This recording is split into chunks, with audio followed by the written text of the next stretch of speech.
Generator.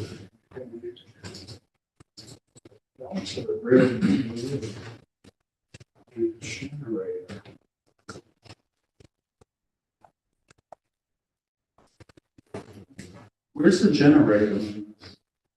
In the back of the automobile. Under the rear tire. Oh, okay, where you have, okay, I thought that was it. We are live streaming, just so everyone knows. Okay. We're not recording, but we are live streaming. We do not have quorum yet.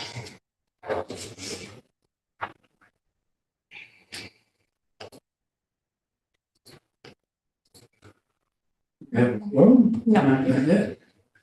need 6 to have quorum. And I know that Vicky is not coming. And Brad might not be coming either, I don't know for sure. Never heard from anybody else. Oh, Bella said she's on her way. Melissa, do you know if Pal's coming? No, I don't. Oh, we talked about the meeting yesterday, so.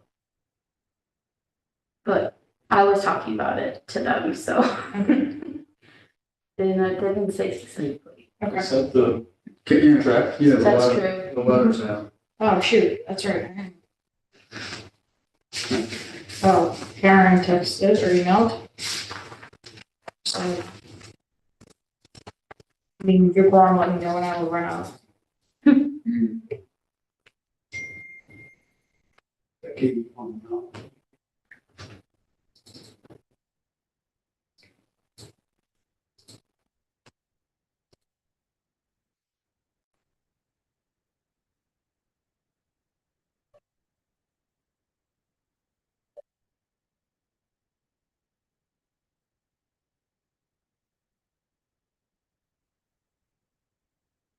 Definitely did not print out copies of this, I did not get this email. Time for that. Like share? Yeah. Not printed. Have a printer. You share it on screen. Where'd you get this?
For anyone who may be watching live, we are waiting for quorum.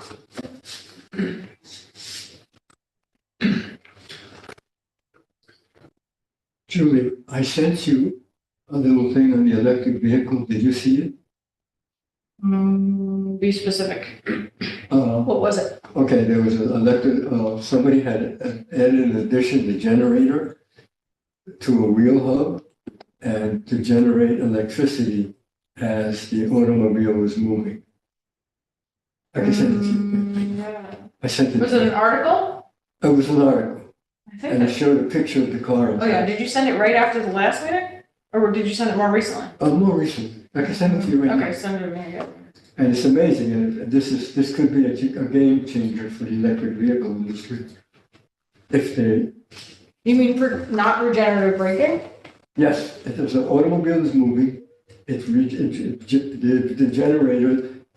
generator is attached here, and then there's a little hub on the wheel that comes out with a belt attached to the generator. So the car moves, the generator is generating. But as it's moving, as it's accelerating, Yes, because there's already yes. regenerative braking.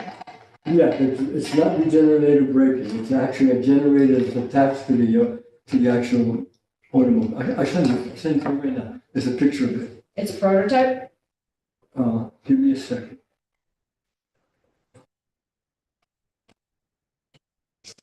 Okay. Send.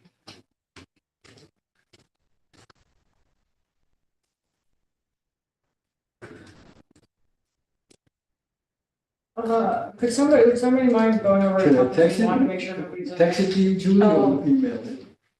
Thank you. Email and text it to You you. can email.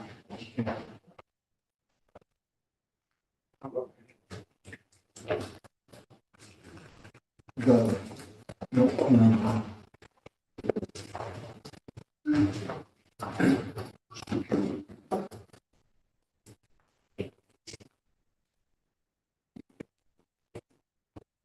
Karen's on the way, but that still doesn't give us quorum.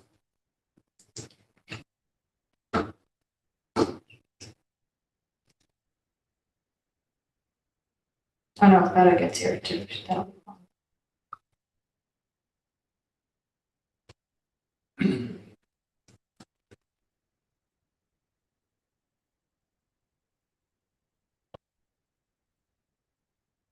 No, there are people in that room, but they're not here for class. Okay, thanks. I did just hear the elevator sound. Oh, it's like an aftermarket thing that somebody has on their own. Yep. But somebody actually did it. I mean, apparently somebody did it.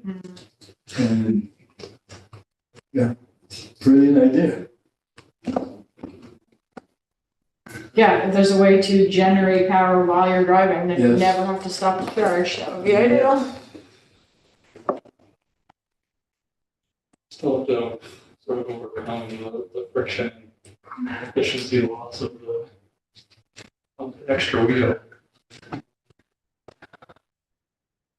don't know why electric cars would just have sort of built into the axle. Oh, something. To the actual, yes. Or a Yep. transformer sort of thing. Generator. Yep.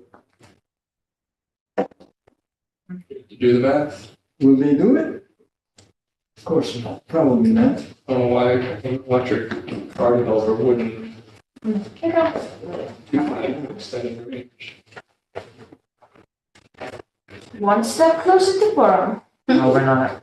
Okay. I was gonna text you, but then I remembered this one thing. It would have been meaningless to text you. I was on my way, so.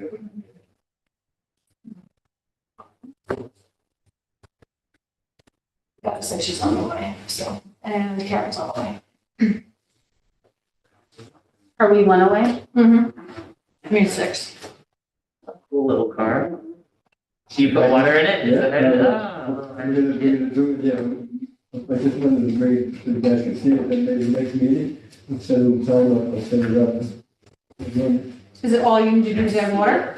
I'm sorry? Is all you need to do is add water? Yes. Oh, let's do it today. And batteries. Can I need 2 batteries. Oh, Two batteries will actually start the process. Oh, for the initial. Start to, to separate the hydrogen and the water. The hydrogen, on one side, the hydrogen will appear, the other side, oxygen. Huh. The oxygen goes here, the hydrogen goes here. Take out the three volts. That's all you need. 3 volts to produce. Just start separated. Yeah, separate. And then it goes in, and then you plug these into the motor, and then the hydrogen starts going back into the cells and starts going to move. Now here's the thing, then after the process, the water comes back into the tank. So actually you're running the car It's good. on It's water. more squish on. After the first initial charge. Water comes back. Cycles back into the, And the whole thing happens even in this little model? yes. The whole thing happened. This is the fuel, this is a, Okay. it's called a reversible, a proton exchange membrane, and it does both. It's an electrolyzer and a fuel cell. Roberto, can you scoot your chair down a little? Just adding a chair for Bella. And Karen, Oh, and Karen, you. I don't like it. Yeah. Well, actually, I'll just put one right here. That means you can see this, right?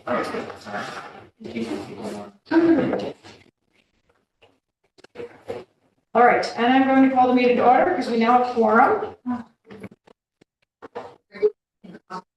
So I'm calling the meeting to order. It's 5:23. This is the January 24th, 2024 meeting of the Climate Smart Kingston Commission. We have some new folks in the room, so we'll do some introductions. My name is Julie Noble. I am the chair of Climate Smart Kingston Commission, and professionally, I am the sustainability coordinator for the city of Kingston. I'm Kevin McAvoy. I'm the secretary of this commission, and I'm on several other commissions, including Conservation Advisory Council, sister report. Ian Smith, Commissioner. Hi, Huber, Commissioner. Alongside Chada, are we doing a backstory? What? What are we doing? Oh, Whatever you want. okay, I think this is my third term, and yeah, I do the Repair Cafe, which is a part of the commission as well. Nice to Cal. Cal Truman, I'm a commissioner since 2018, maybe. I'm Ellie Gartenstein. I'm the city's environmental specialist, and I'm a non-voting member representative of the engineer's office, although I work for the sustainability office. Roberta Rivera, Commissioner. Karen Sullivan, Commissioner and Real Estate Agent. Anthony Patrick. I sit on the Lidwell Commission, but I'm just here visiting. Great, cool. Jeannie Edwards, alternate of Ward 4, and I'm the advisory board. And Jeannie is our new liaison from the Common Council. Thank you for being here. And at any time, if you need clarification on anything or want more information, just let us know. All right, so we do have one official guest. Would you like to make any public comment for the record? No. Okay. Do we have any modifications to the agenda? Hearing none. We will go review and approve the November 23 meeting minutes. I did send a couple comments to Kevin. Under 4.2, Clinton Ave, United Methodist Church. Under Tunnel. the tunnel section. Under 4.4, where it says, the air handlers and the boilers in City Hall were inspected, as was the Murphy Center and the tunnel between Annie Murphy and City Hall. I added, and there was discussion about a possible tunnel under the Annie Murphy Center in City Hall, which Ellie and I will tell you about in just a minute. Dying of suspense. No, it's so exciting. 4.4, clean energy, next to clean energies is clean energy communities. And then on the second page where it says conduit hydro, it's in conduit hydro. In on conduit. As in in conduit, in a true conduit. All right. I already made the changes, Okay. so. Any other changes, modifications, or concerns? Yes. Yeah, Okay. One quick one. It's Sure. that the letter of support I was talking about, which Right. I realized I did not send you, but I sent the other letter of support. It's not support for the working group. It came out of that working group, so I could follow up with you after. I'm just gonna wait. Okay, that one is, where is that one? It's under 5. 5. Oh, okay. Yeah, you could say from instead of for. If you just change it to from, that would be correct. It's a letter of support from that. Oh, okay. Yeah. Okay, I got it. And then, yeah, I'll. Okay. Okay. Yep. Anything else?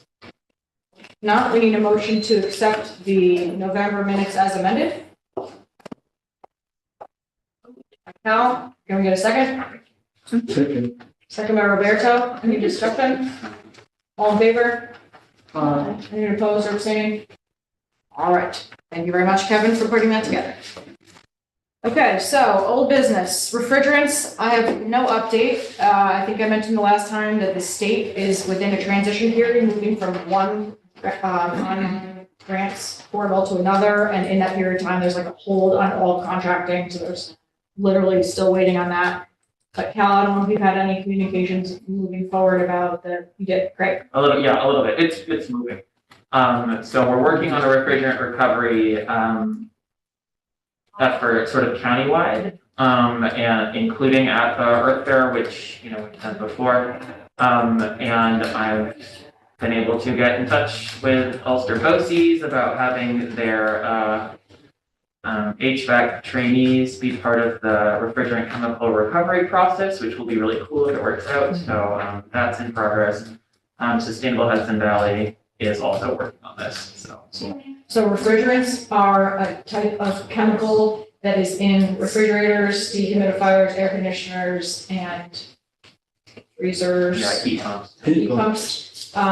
And if they are released into the atmosphere, they are an incredible greenhouse gas that's potent and not good enough. So generally, we want to capture those gases before they can be released if the unit is being disposed of or if it's being repaired. So every year at the Earth Fair, people who want to dispose of those refrigerators, freezers, wherever they bring them, and we help to safely get that evacuated. DPW normally does this on a regular basis as well, but you have to pay $35 per unit, which a lot of people like to avoid paying anything. So Bella, nice to see you. You too, sorry I'm late. Michael Darcy, nice to see you. Nice to see you. Vote. Thanks for being here. We may need a bigger room to meet in. Well, I'd say, We used to meet in the big room. we used to meet in the bedroom. The only way that's gonna happen is if we change the time. Talk about that later. Okay. Is there any action that needs to be taken right now on that? So continuing to move it forward? Oh, no, sorry, there's no action that this group needs to take, no. Okay. That's all right. Anyone else have anything on refrigerants? Repair Cafe? All right, well, we had a great event. I don't know, no, we didn't meet since then. So on December 9th, we had a repair cafe. I have the email here, I'll just read. We saw 75 people. Whoa. And looked at 110 items. Whoa. Wow. And 79 were fixed. That's amazing. So great. I mean, they advertised it as one of the last cafes of the year. So we saw people from like all different towns across the Hudson Valley come to it. And it got picked up by outlets that we didn't even advertise in, like Hudson Valley One and like a couple of newspapers. I So think it was people repairing things for gifts. a few were actually. There was a couple holiday things. There were some icicle lights, a menorah. That's so fun. And then there was actually a cute story I put in a recap email about a guy who took his like mother's chairs to throw away at the dump, but he brought them to a repair cafe and got them fixed and then was gifting them to her for Christmas. That's so cool. So like the legs needed to be re-glued and stuff, and yeah, it was very nice. So Repair Cafe is a initiative that happens all around the state, but was very much driven locally for people, instead of throwing things out, to gather on a regular basis, to have fixers, so people who know how to fix stuff, and people who bring in broken things, and they teach each other how to fix it, and then you walk on with the fixed thing. Yeah, and honestly, that number can be higher from the fix. I had 18 things diagnosed and 13 marked other. Some of that was people just didn't check in at the table on their way out. And some of it may be that like, I don't even know why, but other could be something other than diagnosed. But so it could be a little higher than the 79. That's really awesome. Yeah, it was pretty great. And Do you track how many people, is this their first Repair Cafe, or where they heard about it? we tracked where they heard about it, which is why we stopped putting up physical flyers, because no one ever heard about it in physical flyers. A lot of it is word of mouth through friends. We have friend as like an option. And a lot of it is like virtual. So Cool. Facebook or Kingston happenings, or, you know, we put a lot of online sort of boards, but Awesome. yeah. And then as far as the next one, we're in a bit of competition with all of the repair cafes. For those of you who are new, it's a Hudson Valley wide. Even there's some in New Jersey now, and all the way up as far as Albany. And so I picked the next date, but at the same time, Rhinebeck was confirming their date. So they got theirs out first, and they got it listed on the website first. And we share some coaches with them. So becomes this weird thing where I don't want to compete with them for coaches or potential people that show up. So now we have to go back to the drawing board. And we're trying to do maybe like early March, but I don't have anything confirmed, which I wish I would have for this meeting. But I'll follow up via email with everyone. And as always, I would love help promoting, and yeah. Cool. That's really, is that your Highest turnout yet. As far as I know, since I've been tracking it, which is like, yeah, a while, and It's really good. yeah, I hope we can keep it up. And we have a new person co-facilitating with me, Leslie. I don't know her last name, but she came here to a Climate Smart Kingston meeting a couple months ago. And she like really was interested on my Repair Cafe updates, and so she's becoming my kind of Kingston co-facilitator. So. Cool.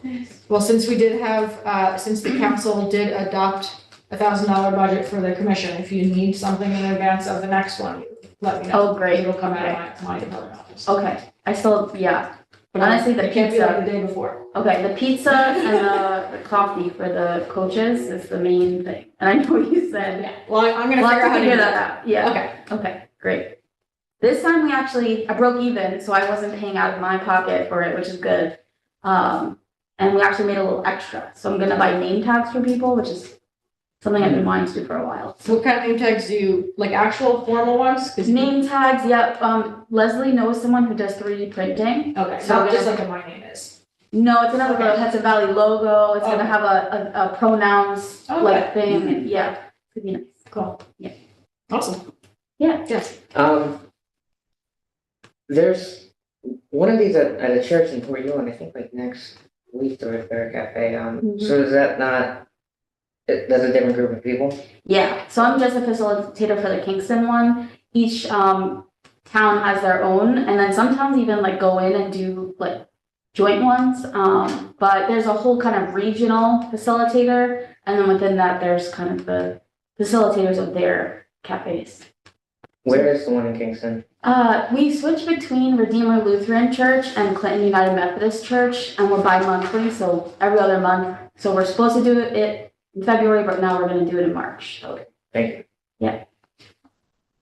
So Melissa, the reason Repair Cafe is on this agenda is that the Climate Smart Kingston Commission supports the Repair Cafe. It's not an initiative specifically of Climate Smart Kingston Commission, but we support it with time, with materials, with promotion. Yeah. Cool. Anything else on Repair Cafe? Nope. Outreach and education and youth engagement. We'll talk about Earth Fair, and actually I would love also, Ellie, you to give us a little bit of an update, although it's not on here, about the work that you've been doing with environmental ed stuff, just with the department doing. Okay, so Earth Fair, we have had a couple meetings so far. As a reminder, Earth Fair is May 11th, and we need everyone's help. The next meeting is January 29th at 1. Did you all get everything together with the sponsorship? I have that to talk about. That's why I brought my laptop. Go ahead. Okay. So the sponsorship subcommittee met, which was me and Brad and Steve Stan from Clearwater and Carrie, what's her last name? Gallagher. Gallagher from the Hudson River Maritime Museum. We're the kind of sponsorship subcommittee. We compiled a list of people that have sponsored in past, I think the past 2 Earth Day events, and then a list of people we reached out to, but said at that time they couldn't donate, so that we can have an outreach plan. I have a whole Excel here, and just a note, I guess for everyone in this group, last year I believe we got an ARPA grant, Yes. right? For $5,000, and this year we're not getting that. So to be able to meet the income we raised last year, we're gonna need to do more outreach to sponsors. And so I have a note here definitely to ask Karen about Caldwell Banker. Okay. Basically, we just finalized our letter. There's some sponsorship levels. We're just waiting on the Hudson River Maritime Museum executive director signature to go on it, to be able to circulate it. Steve's reminded them several times, and Brad is like, I want to send this out. So we're waiting on that. But I can follow up to this commission with those documents, so you can send them to anybody that you think would sponsor. But Karen, I'm hoping that maybe they'll be interested in sponsoring again. I'm sure they will. Okay, great. I had a question to ask about Keegan Ales.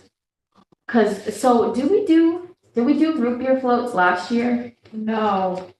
Why did we not? Is it because we would have to make a lot? Couldn't get ice cream? I'm pretty sure we couldn't get ice cream or we forgot to get ice cream and it was too late. We ended up putting the kegs of root beer in the tent with the performers. In the Oh, we got the radio. root beer anyway. We got the root beer anyway. For some reason, we couldn't get the ice cream. Because I'm supposed to clarify with you Oh, all. that's right. There, it was in the tent with the performers. That's right. It was like a secret, like, where there's root beer. It might be because we couldn't have gotten the health permit. It was either the health permit or the ice cream. But I don't think anyone secured the ice cream either way, so. Okay, so the bottom line is, what are you asking? We have a few people earmarked for like, this is specifically for the root beer float station. But the committee wanted me to verify, like, can we reach out to them if we're not doing root beer floats for sponsorship? Like Kiki Nails, I have Stewart's, Adams, I think that's it, actually, those three. Well, Keegan's always goes through Casey, because it's her Okay. family. Yeah, So I don't know if she's done that yet, but I can ask her tomorrow. I would also reach out to the businesses that are certified as green businesses. on the- oh yeah, that's a good strategy. So it's ulsterny.greenbiztracker.org. And Ulster they're NY probably Green Biz. ulsterny.greenbiztracker.org. And if you have problems, you can always. That's ask too many me, dots. That I'll can't reach be out it. As well. What? Say it again. That can't be it. ulsterny.greenbiztracker.org. Biz, like B-I-Z. Where's the Yes. at part? Doesn't there have to be an at part? No, that's an email address, this is a URL. No, it's just a URL. And then within there, there's a map that shows you all of the Yeah. businesses as well as their contact information. That's a good strategy. Yeah. And if you have trouble, just let me know. So I'll talk to Casey tomorrow because what happens with root beer influences what happens with ice cream, Yeah. but which could influence what happens with the Adams if we need the cups. Yes, exactly. Which will help affect the sponsorship. If we reach out to those people for money versus items. Oh, yeah. Yeah, I could because they want to. almost say with confidence that Keegan's will say yes for the root beer. They always have. What I need to find out from Casey is what led us to the path of the secret root beer as opposed to the obvious. Okay. Okay. Another note I have is that for Central Hudson, they donated in the past, but then the contact like I was given last year or the previous year didn't work. And so I don't know who the new contact for Central Hudson for like donations would be. John Last- Masurgian. What? It's John Masurgian. Basurgeon? Masurgian. Masergian. JMASERGIAN @senhud.com. I never heard that. Huh? Hold on. Oh, trying to find an open Google. I can also just. Okay, that would be great. Okay. Because last year I just put in their like form online and then never heard back. Okay, other things on this list. Those were all the kind of flags, but I did want to know if anybody had any initial ideas for people we should reach out to or connections you have that you know you can ask. Did you reach out to Archtop Fiber yet? We will, it's on our list. You have the contractors list they gave you last. Yes. Yeah. Mhm. Do you have Kingston Wire on there? Because they reached out to me last year and I was in contact with them, but I don't think I actually put them on the sponsor sheet. Okay, Kingston Wire. They're the ones who brought the goats and they traded us advertising space for a Oh, spot yes, on- Kingston Wire's on there, Brad. Okay. Make sure we ensure that the goats will be there. The goats were very good. I know. I'm Can you get wholeheartedly supportive of that. to do goat yoga? Okay. What? I could leave the yoga class and if I could figure out how to do it. Goats. I think they put the very small goats on you while you're doing the yoga. They And just why have to would like they, stand why up would and they like say that? stretch. Why would they something random? They like to climb. They like to be up high. You're doing like a weird stretch and they just like place the goat on you. They use the little goat. Please, the goat. You should look up pictures of this. I've seen pictures of it. I I'm just, sorry. the logic of it You just ran makes into sense. conversation. Unless you're doing very relaxed yoga where you're sitting in one place the whole time and they get cuddly on you, you're moving around. So what are they gonna do? Climb up on your shoulders and? It's good And- therapy for you, it's fine. I have another question I found. All right, go ahead. Our downtown business is going to partner with the food voucher again, or can we reach out to them for sponsorship? I have not gotten a confirmation from Kristen Kessler that she is managing the food. Okay, If she is managing the food, she'll be on that. okay, She would know the answer to that. okay, because we don't want to like step on other toes of the other parts of this, but we do need to raise a lot of money, so. Okay, we will know that answer hopefully by Monday if she attends the meeting. Okay. If she doesn't attend the meeting, actually, I'll reach out to her tomorrow to just ask. Okay, well, that's it, and I will follow up, once we have the letter, you know, with that one signature we're waiting on, and the sponsorship level form. That's clear directions, you know, Catskill Mountain Keepers, the sponsor again, all checks and forms get sent to the city and then they forward it on. Okay. Yeah. Cool. I have a question. Yeah. Last year when there was that extra $5,000, were any of the purchases, like hard purchases that can get used again? Like some of it was like pop-up Yeah. tents and stuff, right? 12 tents. Yeah, So that money went to tents, which are right, reusable, we have them still. Yeah. Porta potties, which is disposable. right.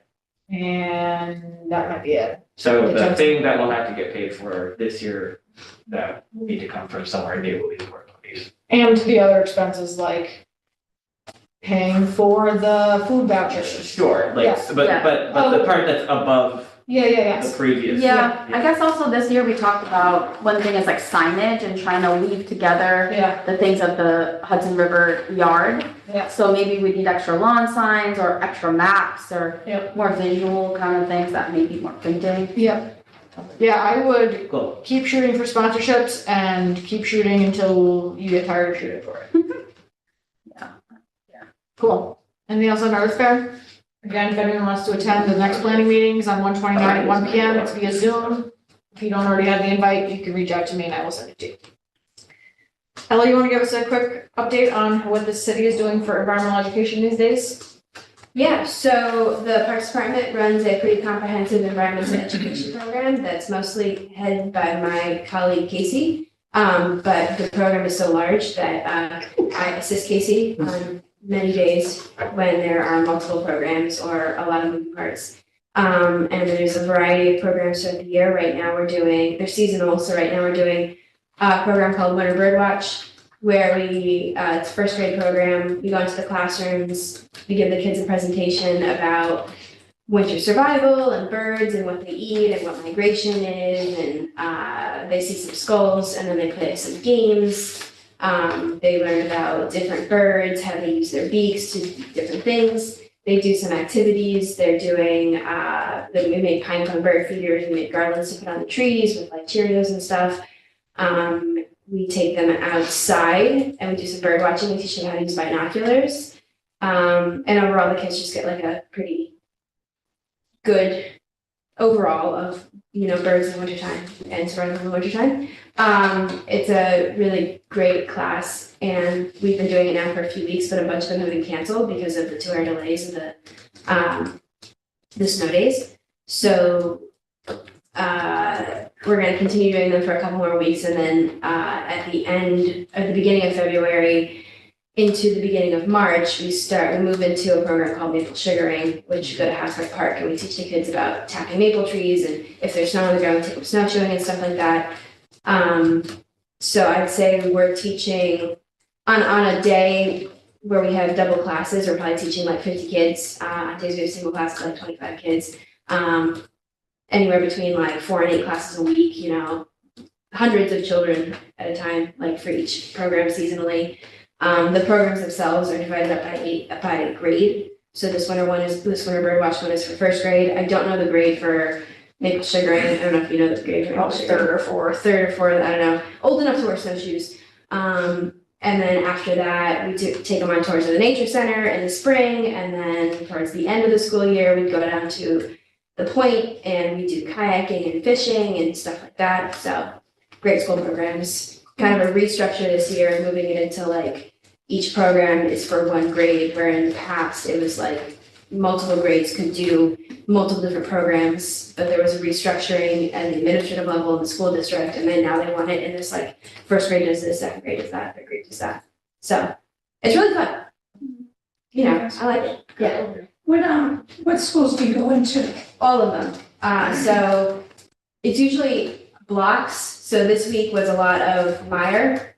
This week was a lot of JFK. Last week was a lot of Meyer. We tried to kind of get all the teachers from one school, if not all of them, most of them, like per week. So it's mostly elementary. This program started back in the early 2000s, and up until this year, it's been by choice on the teacher's part. They volunteer to choose to register, so there's no cost to them. This year, as Ellie's saying, the school district has made it mandatory for the teachers. So every second grade, because what could happen in the past is that some second grade teacher in one school would sign up for something, but another second grade teacher at the same school might not sign up. So now, like, for maple sugaring, every single third grade in the district is doing it. For winter birdwatch, every single first grade in the district is doing it. For kayaking, every single fourth grade in the district is doing it. So it is more on us, which is why Ellie is now doing this a lot. But it makes more sense for full curriculum integration at the school district level. And the kids love it. The kids love it, and the school district this year, this is the first time since we started doing this back in like 2007, that the school district has committed financial support to it. All right, thanks, Ellie. Any other outreach and education or youth engagement things? One quick thing, Kingston High School reached out to have, they're doing a job fair, career fair in April, and they reached out to get some clean energy career information at that event, so. Information or people? I'll be there talking to kids.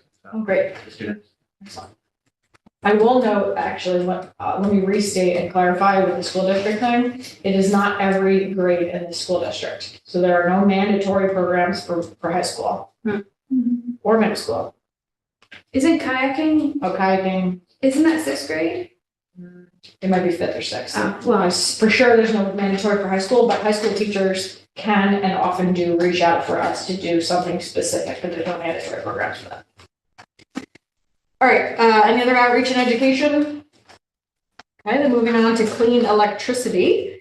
The carbon neutral project, again, that is turning City Hall and Andy Murphy Center carbon neutral, taking out all fossil fuel systems and covering all the electricity by renewable energy. We are in month 2 of the audit. So the audit is, so I'm working with New York Power Authority and their sub Noresco. They have so far in both buildings audited our plug load. So literally everything is plugged in and where our plugs are. Our lighting audit, which I've already done all the lighting to LED, but they're just double checking to make sure I did it all.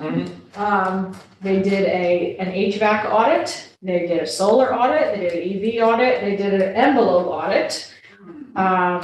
And they still have to do more with the envelope audit because I said to them, what did your envelope audit include? Did it include insulation? And they said, no. Okay. And I said, what did it include? And they said, windows and doors. And I said, okay, but what if you seal the windows and doors and the walls are just a sieve? And I said, I know that it's going to be complicated to A, determine if there is insulation, and B, figure out to do insulation in a historic building and another historic building, but we at least have to look at it. So they have to expand their envelope audit. Obviously, there's complications in both buildings in that I can't really change the envelope on the outside because they're historic. So how do we do an envelope change and, efficiency without disturbing everything inside? So we're trying to figure that all out. We've also made some discoveries like I can't put solar here because I can't put it on the building because it's historic and we don't own any of the parking lots. They all belong to Health Alliance and we can't use them. Even though we use them, we have access to 40 spots, we can't put solar canopies there. Over in my building, we have solar on the roof. It's not likely we'll be able to put more on because it's historic as it is. And if we put solar canopies, it could be possible that I have to move the people out of the back. That is the Zaborski Emporium, which are probably not going to want to move out of the back. So, and then the other thing is putting in geothermal wells. If I can't drill into the parking lot and I can't drill into the front yard because it's filled with memorials and other things, that basically leaves a really small piece of grass on this side, which probably won't get that many wells in it. So we're still trying to figure out how we can figure out how to get the fossil fuel systems out. What's going to be hard is how do we cover it with renewables. What we're looking at is that DPW is right there, Central Fire is right there, Water Department is right there, and a possible other building that we could use are right there, and it's possible we'll be able to do roof-mounted solar on those buildings and offset our buildings, basically creating a thermal energy network space. The audit is expected to be complete by the end of March. So in March, they'll have a draft, we'll have a final audit at the end of March, which will tell me their recommendations for what we can do. So they'll give me environmental conservation measures. And so they'll basically give me all these packages, like you can do at Andy Murphy, you'll be able to do this with the heating and this with windows and this with solar, or you could do this with energy efficiency and this with solar and this with, doors or whatever. They're giving all these different packages, their evaluation and the costs. And at that point, we will need to make some big decisions about how do we choose these things? Do I need to leverage more funding from elsewhere? Do I need to go to the council? Do I need to get more grants? What do I need to do? Is the $3 million that I already have going to be enough? And so then we'll move to design phase. So this is all just audit and feasibility. Can it even happen? Then we'll go to the design phase, which is going to take probably the rest of this year. And then construction will be next year. I will say in the meantime, this particular building is having some massive HVAC issues, which is terrible timing. So for a lot of this week and last week and the last couple of weeks, they haven't had any heat in this building. They've been using a generator. Some rooms in this building have no heat at all. And so they've had to make thousands of dollars of investments temporarily because my project will not be ready until next year. However, this is a critical facility and you can't just not operate. So it's an unfortunate circumstance, but there's nothing I can do to change the speed of my process. And it is also the case that some of the things that are happening in this building wouldn't be addressed by my project anyway. So for instance, I mentioned it before, but the whole internal system isn't necessarily going to change. The source of the energy is going to change, but the way it's moved around isn't necessarily going to change. So if the duct system and all the moving around parts are broken, that's not necessarily on me. So that's all kind of going on. You have a question? Oh, you have a question, yes. Just an offer. Yes. In that, if you want eyes on some of this stuff and creative thinking, it's basically what I do. Fantastico. If you want to Yes. have a separate brainstorm, I could come to your office or something for an hour. You can. That's a fantastic offer that I will take you up. I'm doing lots of that in lots of old buildings. Super. Including geothermal. Super. Solar. Excellent. Yeah. Julie, what about solar shingles? Have they been proven as an effective technology? Tesla, I guess, I know people who have them on their roofs. Or would they fit into the historical framework? Are people vomiting right now? What are you doing? Who's making that? I'm making a sound. What's the sound? I don't like it. I You don't don't think like they're it because good you distrust the technology. technology? Yeah, What joint on? Sorry. the Solar Tesla shingles. styles, I don't trust them, I don't trust them. The company. They're not the only company making them, but What's I mean, the- but if you can get, if they would be a way to circumvent the historical building issue, then that's worth looking into. And just seeing some case studies.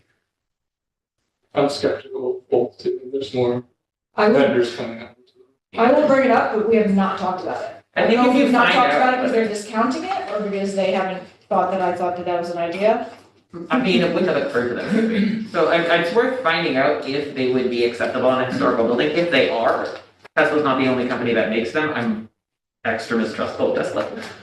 But it would be worth looking into whether there's an option that's been on the market for more than a couple of years. Okay. Because that's part of it, is none of the Tesla ones have been around for very long. So It's funny that we've had very candid conversations about how we can't put things on the roofs. That building aside, which is a whole other issue. And at no point was anyone like, oh, let's just do solar shingles. well, that's because they're not. Generally speaking, I wouldn't recommend them. But because you're in a situation where you don't have a lot of options, it's worth finding out if they would let you. Right. Due diligence, Yeah, cross it yeah. off, we'll keep it on. Okay, Yeah. good suggestion. Worth Anything asking. else? Yeah, No. right. Um, Sorry for my Yes. sound. did you ask Guy Lawrence about Did I ask, messing with the parking lot? did I ask health lines? No. So, the current circumstances are that we have a lease with Health Alliance that the city of Kingston City Hall is able to utilize 40 spaces, these immediate spaces right here, without making any modifications to the parking lot. We plow it, and that's it. I said to our assessor, well, maybe we should just ask him if we could put carports on it. However, NIPA, who is running my project, said they would never authorize building a structure on someone else's property. So I said, let's just buy it from them. And so if we're buying it from them for more than like $1, then the cost benefit doesn't work out, because I then have to add in the cost of the parking lot into the cost. However, I haven't explored the idea of buying it for $1 or just saying, can we have the parking lot? But no, we haven't talked about it. It's like as the temperatures get like really extreme, like the temperature of all the cars in the parking lot causes health issues because it like melts like water bottles and like, it's, And the heat out effect. it seems like it would be Cooler. From a health perspective. from a health perspective to be like, hey, can we, It also solves your geothermal problem. Meaning we would be able to put geothermal there. Okay. What's governing the use of the spots right now? Some- Just like a lease or? Yes, agreement. So just Did reach out to anything, them about like an addendum or something. anything pan out with the railroad right of way? No, we haven't even gotten that far because we discounted that's not even our, can't touch it. Okay. Cap. I'm remembering something about a tunnel. Okay. Also, I would love to explain. Okay, first give context to those people who were not here last. All right, so there was something, there was this idea of a tunnel, right, that connected that Annie Murphy Center in this building. Now, I heard about the tunnel, and various people who have worked for the city have heard about the tunnel over the years. I heard about it from an old colleague who no longer works here, who must have heard about it from somebody else. And when I started here, I went down into the basement looking for the tunnel because I was just curious. And what I found was where the tunnel was supposed to be is very flooded. So my understanding was there is a tunnel there, but it is flooded and I can't get back there. So then I went to Julie and I was like, can I have waiters and can I go into the tunnel? And I had just started working there. So Julie was like, no, that's an OSHA violation. So I never went down there. I never explored. And then at our last meeting, I can't remember what we were talking about. It was the geothermal wells. We were talking about geothermal wells and the potential for putting geothermal wells in that area. And did you bring up the tunnel? Did I bring up the tunnel? Somebody brought up the tunnel. And so we decided. So the next day, first thing in the morning, Julie and I went down to the tunnel, and Julie showed me that there is in fact no tunnel. Hey, what a And letdown. what I thought was the tunnel was just a sealed off back room that does collect a significant amount of water. And it's very dark and there's no light. So, Understood. I'm sorry I made a mistake, but It's not that you made a mistake, it's that some person multiple years back, and I could probably identify one. Can we or two name people, them, or is that- Probably, I don't think we should name them, but either Alan Eden or Ralph Swenson. That there's some kind of tunnel, and it That's a good perpetuates through the department, and there's still people in our department that clearly have told Ellie if they think there's some kind of tunnel. It was- It takes 4 seconds to go down and say, not if it's "There's clearly no flooded. tunnel." If it was, it was flooded. So there's no tunnel. So unless, Okay.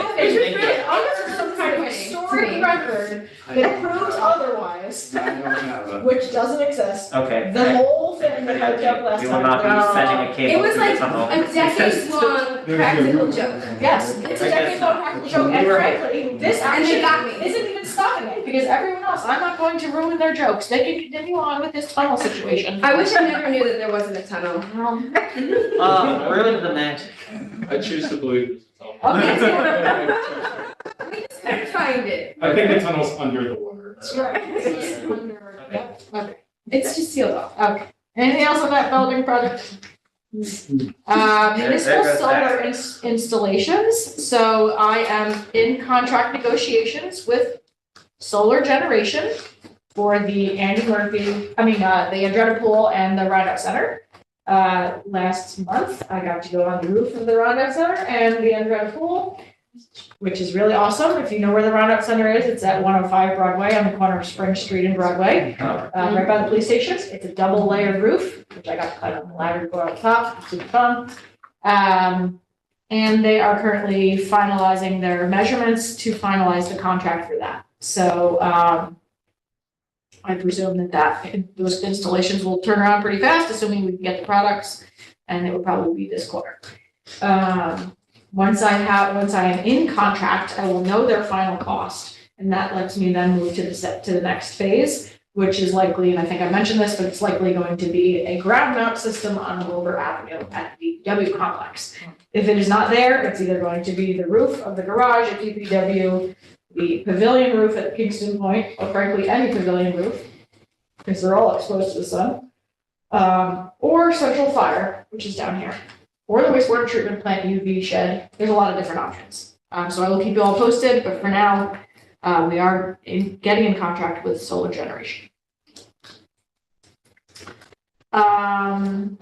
CCA and community solar campaign. Ellie, do you have any update on the community solar campaign? I will say you all probably got, if you live in Kingston, got a letter from the mayor yesterday or in the last couple of days pushing our Kingston community solar program. This is a 15% off, 15% up to 15% savings on your electricity bills by switching to community solar. With no cost to add on, to start doing it through Power Market. Did anyone get the letter? Yeah. Okay, great. I don't seem to get any of these letters you mentioned. So you only got the letter if you live in what is determined to be a disadvantaged community area. Which is not necessarily intuitive, so you need to look at the map to see where that is. So for instance, the neighborhood that I live in, I wouldn't normally consider that would be a disadvantaged community, but I got a letter. And so that's the way it is set up. And so the disadvantaged communities are not established by us, it's established by the state. So anyway, there's the uptake has been a little bit slower than we wanted it to be, I think. There's probably like less than 100 people that have registered so far, and there's 550 spots. Do you need help? We need help. Facebook posting. So we definitely need to post it. We should just put that in our newsletter. However, we are, Yeah. did we achieve any kind of level for that for 300 community? We achieved the first 2 levels, we haven't achieved the third. Okay. And I'm waiting for Brad to just send me, like, you've hit the mark. So I don't know, I'm not tracking how many people we have exactly. Okay. It's kind of doing. Is the community solar zip code restrained? Is it just 12401s can sign up? Yeah. Just checking. Do 401, and you have to be in a DAC qualified to get to up to 15%. If you are not DAC in a DAC area, you can still register, but you would qualify for up to 10%. Okay. On a different solar system. Okay. 2 questions. One, does that include business? Yes, small businesses. Okay. And secondly, is that the 15%, is that off the actual delivery plus the electricity or just the electricity? Just the supply. Just the supplies. Has did small businesses receive mailers also? Was it any address? Small businesses? Because I feel like a lot of small businesses could use 15% off their electricity right now. Maybe it's only residential. Okay, I'm I don't know, curious. I misspeak. I'll have to look it up. But there is a website, it's like Kingston Community Solar. I'll look it up. There's a link on the participant site, On the website, the participant site, Engage Kingston. yes. So Engage Kingston. / community solar. I have one other question. Okay, go ahead. Is how to call it? I'm sorry, I'm blanking on their name.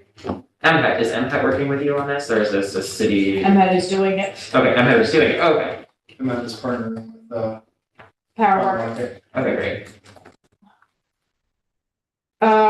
Speaking of our CCA, community choice aggregation,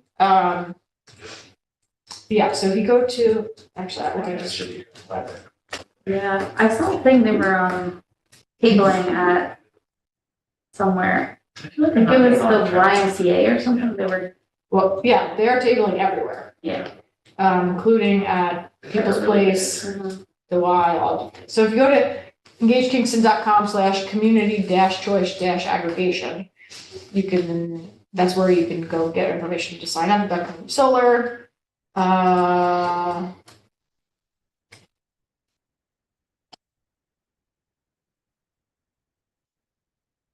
It's kingstoncommunityenergy.org/solar is another direct website.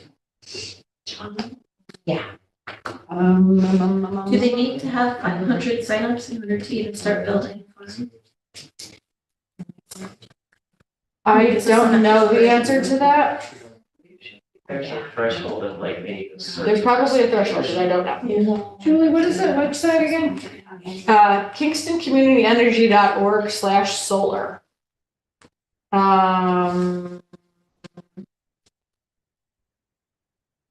Kingston Community Energy designed to focus on inclusivity and sustainability. It specifically targets LMI and disadvantaged community households, so it's only for households. Eligible participants enjoy up to 15% discount on their monthly electric bill through community solar credits. No fees to cancel, no fees to sign up. And you can sign up right from there, right? You can sign up right on the website. The only people that can't sign up are people who already have solar on their homes. So it is only for homes, not for business. Okay. New Yorkers for Clean Power did put it on our socials, but we can do a specific targeted email blast Okay. to Kingston, or I don't know actually if we can get that specific. We have a Hudson Valley audience in our like MailChimp thing. You can't have a zip code. We can if the zip codes were organized that way. They're in the middle of being organized that way. And then I'll put it on the Facebook page as well. Okay. For Climate Smart Kingston. Great. Super. Thank you. Whatever anyone who can help promote, that'd be great. Just regarding the actual community choice aggregation program, the CCA, we are still waiting for the Public Service Commission to provide approval for our CCA, so it's not officially started yet, which means Mid-Hudson Energy Transition isn't officially our CCA administrator yet. They are an administrator that has been chosen by the city pending approval by the Public Service Commission. All right, anything for solar zoning? I've been working on that at all. Not with Soul Smart or solar zoning yet. I believe at some point the council may review the zoning at some point. That was discussed during the last council session. And we're rapidly approaching the 6 months, that was discussed with several of the council members back when it was approved. One other thing that came up on zoning, which, Julie, I don't know if it really within the scope of this board, it had more to do with parking, and I think it's a new weed store that's gonna go in the Five Corners. Oh, God. The what store? Weed. The Five Corners, weed store, yeah. The traffic's already so bad over there. Yeah, that got discussed. At Stewart's and King's That got and, discussed. There's like a Peacock's. liquor store, there's like a Oh, bakery. yeah, okay. Is it going across? The road's going the wrong direction. Okay. There's, what came up was a major waiver discussion and planning. So that they could have. Sidebars, focus, people. It's hard when you're like being a gallery back here. Like, get at the table, We can move. Do you want us to? No, don't bother. It's a little out of scope, I think, for this commission, but, the major waiver came up and the Conservation Council commented on, be careful using the major waivers, use them sparingly. And other people, including, Terrell, who's on the Common Council, sent in a very detailed, well thought out letter on parking with it. And Gregory McCullough, who's now on the legislature, so it's my colleague at Kingston Land Trust, also sent in a letter, and a few other private citizens did, and neighbors. So that's where that is at. I will also note that the city is forming a zoning code working group, which is gonna be a group of people that are evaluating the zoning code itself, how it's working, making sure it's working, and I'm assuming would be part of the group that's helping to update it as it gets updated. But in terms of this commission, that probably is the working group we would want to work with when the evaluation is happening, to make sure that if we want to work on large scale solar being included in the zoning, that's who we will. But for now, I think we're on hold on that. Clean heating and cooling campaign, Ellie? So we are almost at the third tier for our clean heating and cooling campaign, which would give us a total of $27,500 from that campaign.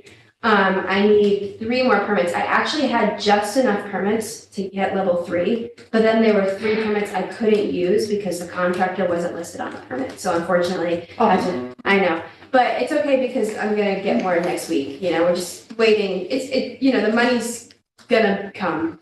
We just, take a couple weeks. But there are also significant updates to the entire Clean Energy Communities program, and significant money funneled into the program at the beginning of this year. There's now like $25 million available for municipalities across the state, and the city is going to be eligible for, I did the math, I think it's like 600, I wrote it all down because there's a lot of numbers. So $525,000 just based on the fact that we have hit certain point thresholds. Right now we're at 8,200 points, which means we've done actions that have given us these points. And from those 8,200 points, we are automatically eligible for $275,000. But I just submitted a bunch of stuff today that'll push us to the 9,000 point threshold and give us an additional $250,000. $250,000. Bringing us to a total of $525,000. But that's if we get approved for everything that I submitted today. So that's an uncertainty, but the $275,000 is a definite. We just have to wait until we get an action approved in this new year, which is just a matter of like a couple of weeks. So that's $525,000 from point-based grants. And then from our community campaigns grants, we are, almost at $27,500 for HVAC, just waiting on those 3 permits. Community solar, we currently have $15,000. There's another $30,000 available, but we need to get those additional subscriptions. I think we need I don't know what we are at for community solar subscriptions, but in order to get the 3rd level, you need 100, I believe, on top of the 2nd tier level, which was 50 subscriptions. So we need an additional 100. Don't know where we are with that because that's Power Market is doing that. And then there's the EV campaign, and there's $45,000 available through our EV campaign, which is further down on the agenda.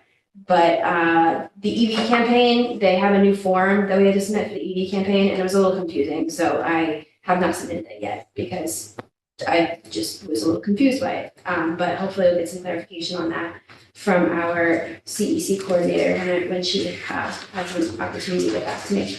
So if all goes according to plan, which we hope it does, we're looking at, I don't have the final number here, but about $650,000.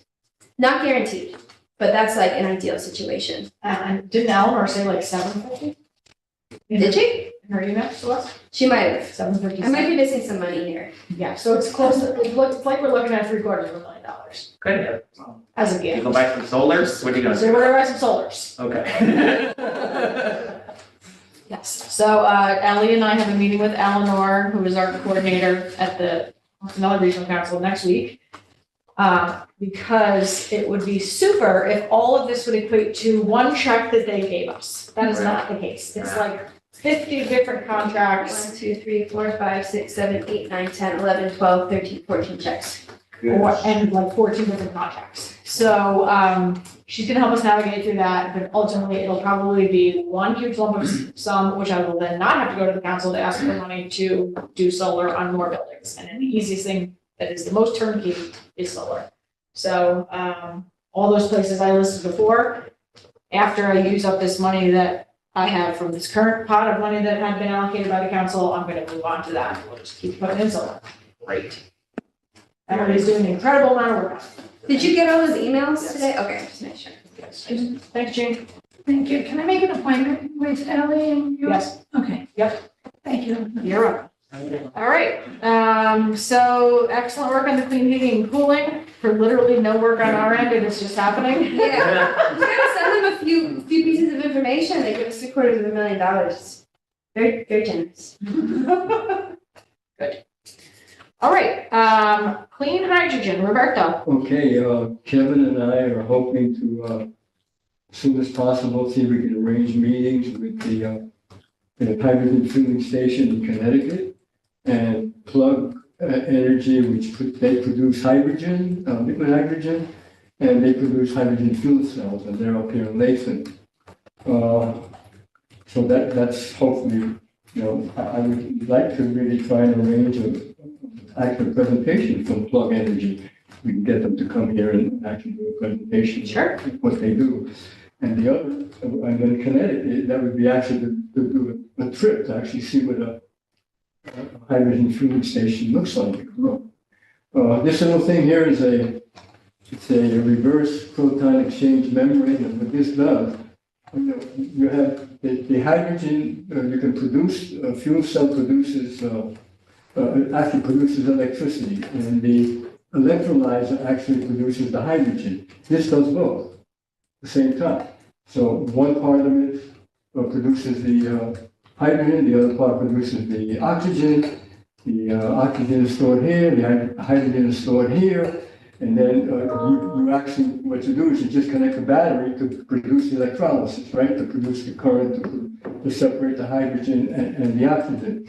Then it gets stored here, and then you plug these in right here, and then all of a sudden the fuel cell starts using the hydrogen that's in the tank, and it moves.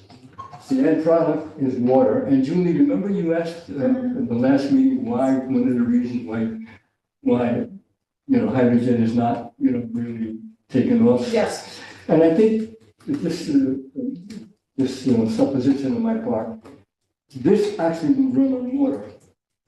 In other words, you have a battery here producing the 3 to 5 volts that you need to actually produce the hydrogen, and you have water stored in the tank in an automobile, and you're actually running it on water, believe it or not. I'm going to prove this at the next meeting. I'm going to actually set this up, and we're going to let it roll up and down the table. And then, and maybe they don't want this. This is not the technology that they want because it doesn't make money. Well, that's the bottom line. If there's no economic bottom line, that's it. Yeah, Plug Energy doesn't want this, Plug Energy wants to produce, they want to produce liquid hydrogen and then sell it to the hydrogen fueling stations. And, so the difference between the reverse proton exchange membrane is that it does both. It produces hydrogen and it uses hydrogen to produce electricity. So this is it's really a small version, but this is a more complicated process than you would have in a hydrogen-powered car because it's taking already separated hydrogen. Yes. And running on it. It's not also producing. Yes. In like with Toyota, though, they have an electric fuel cell vehicle, and they have a hydrogen fueling station. So they produce the hydrogen separately in an electrolyzer. Then the hydrogen is compressed and stored.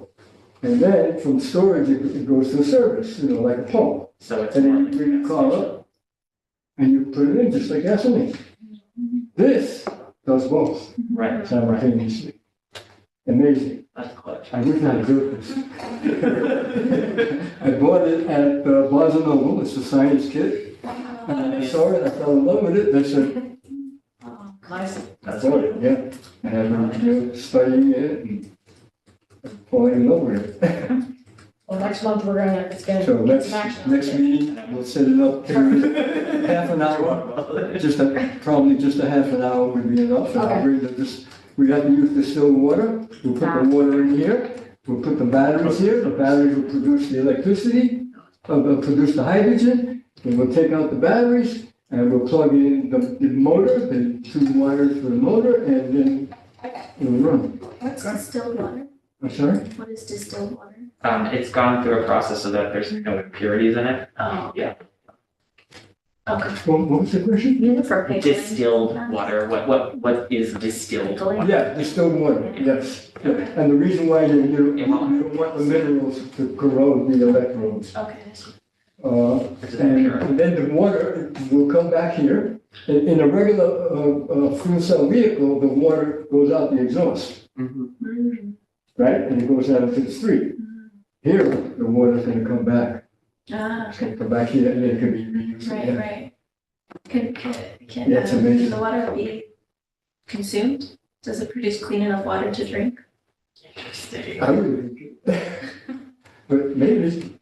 We're gonna drink it next week. Julie's gonna drink this. I'll bring a glass to you. Yeah, but isn't distilled water like bad for you to drink? I don't think Yeah, you could drink it just tastes weird. You could drink It doesn't have any minerals in it. It just has no You're not minerals, supposed to give right? it to babies. It's lacking the minerals that your body Maybe that's needs. why. It can dilute the amount of salt you have in your body to a point where you're like at a salt deficit. If you like only could. Yeah. But like a little bit's fine. Like you drink 1 bottle of distilled water, like Usually you pickle, Really bad. you know, like pickles. That, but that makes sense. You come out first. Or if you use a neti pot, if you use neti pot users, you also use distilled water. Oh, That's what I've been doing. oh yeah. Causing Humidifiers too. osteoporosis. Yeah, humidifiers too. Oh, okay. Wow, thank you, Roberto. We are very excited about that. All right, in conduit hydropower, this will no longer be on the agenda. We have gotten back our results and we are not qualifying for in conduit hydropower. Why? So again, in conduit hydropower was about, we worked with Rentricity, which is a firm that asked us for specific pieces of data to understand if our water system, Ahead. bringing water from our reservoirs to here, fresh drinking water, if there was enough pressure inside of our system to create a turbine, to have a turbine in conduit hydropower. Ahead. And so we evaluated the water coming in and we also evaluated the wastewater system. So from the wastewater treatment plant out, and both of them, they said there was not enough pressure. And so it's not happening. Should we use the Hudson? We could use the Hudson, but we don't own that. Yeah, all right. Maybe you could get it for $1. Is there a tribe that owns the Hudson? Or 17.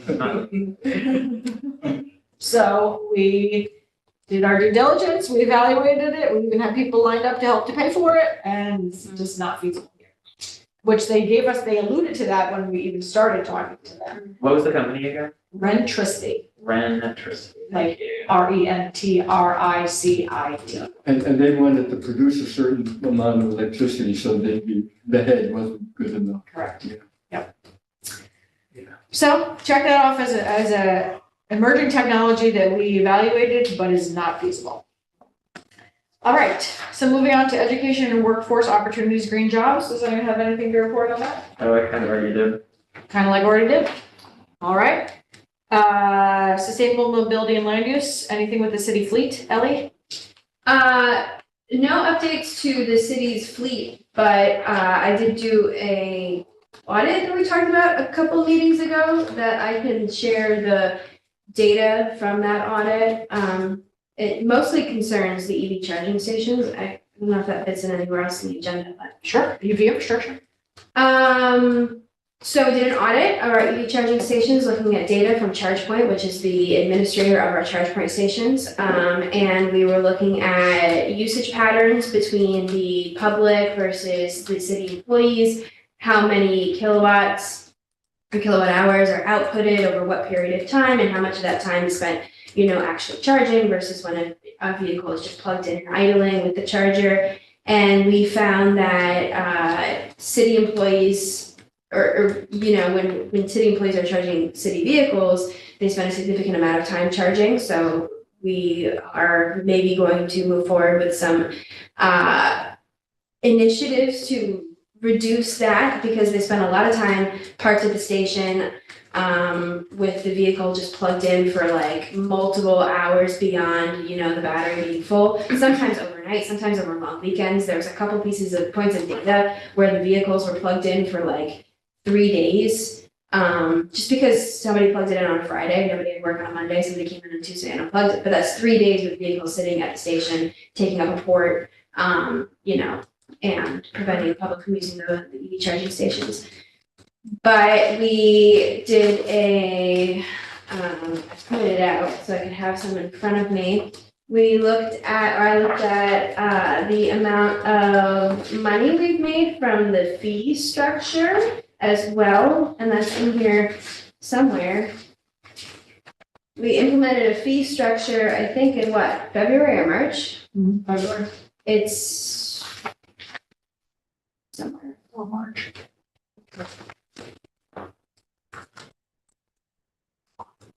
Okay, I don't know what it is. Anyway, we implemented a fee structure and the city has made some money off of it, but I don't exactly know how much because I was in the beginning. There's a little. It was in the beginning. This is from the charging station. This is from here it is. The city has made $2,397.61 since February. That's all I need. Elliot, can you do credit card and app? Or Yeah. just app? Oh, just app. Just app? Credit cards? I think it's just the app. Yeah, that's your credit. Yeah. But you have to have the charge point app because it's a Yeah. charge point station. Yeah, I've charged it though, so you do need the app. Okay. You can't just stick You it. have to download the app. You do, yeah. You have an electric car, you probably have a smartphone. Some of them have the console where you can pay directly instead of having it, which is, it's faster if you're like traveling, but it's usually the DC fast chargers that you can pay directly. Yes. If you're on a level 2, you're gonna be there for a while. They figure you're not on election. Yep. So overall, over the course of 2023, the EV charging station saw 5,928 individual sessions by vehicles, which is great. And 5,417 of them were by owners of private vehicles. So the city using the EV charging stations is like a very small percentage of the usage, less than 10%.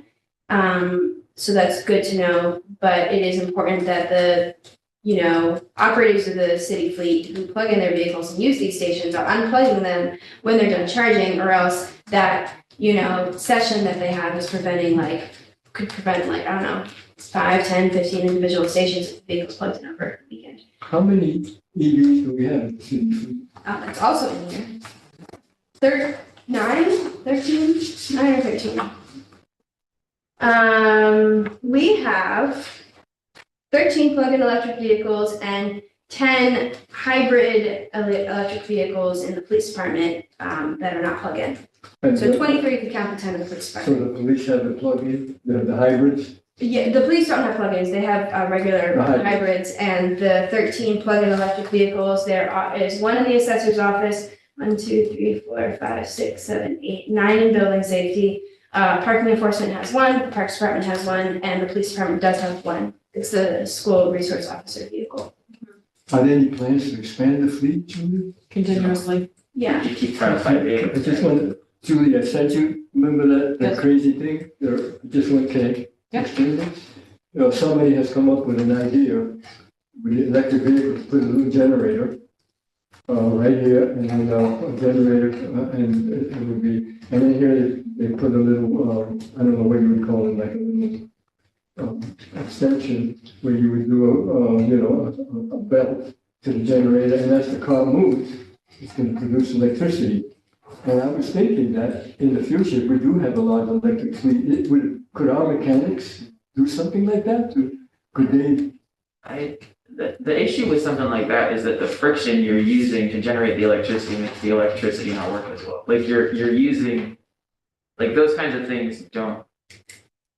The regenerative braking is more effective, I think, usually than trying to generate. Like the wheel is being turned by the electricity, so then using the turning wheel to make more electricity, you have to use friction to do that. You have friction, right? Yeah, so that the regenerative braking means you're not using that. Well, But you're regenerative using it braking- Yeah, if you're regenerative trying- braking is a flywheel. Yeah, And then connect. am I missing part of the, But I think that's why the car makers haven't yeah, I think You it's need to just, spend more to generate. I think it might be worth just looking, I'll keep an eye on it. And, you know, just to see if there's any possibility. It's interesting, new stuff. it's like a perpetual motion machine, sort of. Is there a stat on unique users who are using? No, One no. person using it 1,000 times. So I used 3 times. we are capable of getting that data, but I did not include it in the report. So not in this report, but if you were really interested, I could definitely get it for you. It's a lot easier to see when, You won't be able to sleep. I will say though, Set a reminder. Really, he needs to sleep. the locations where there are the most users are Visitor Center, Cornell, and Tierra Gallo, and I believe we're putting in another charging station at, what is it, Visitor Center? Visitor Center? That's where the level 3 is gonna go. Yeah, so that one had the most usage out of all the stations in our network, and we're gonna put in a second charger, it's gonna be level 3, fast charging. So That's hopefully, gonna be a game changer. that will encourage usage even more, having more chargers there. The charging station at the building safety office was the one that was most used by operators in the city fleet, naturally because the building safety department has a significant number of electric vehicles, and the charging station is actually behind the building, so it's not as like publicly visible as the others. But So I brought up ChargePoint, this is to satisfy Dan Smith's brain. So in December, all of our charging stations, there were 103 unique drivers.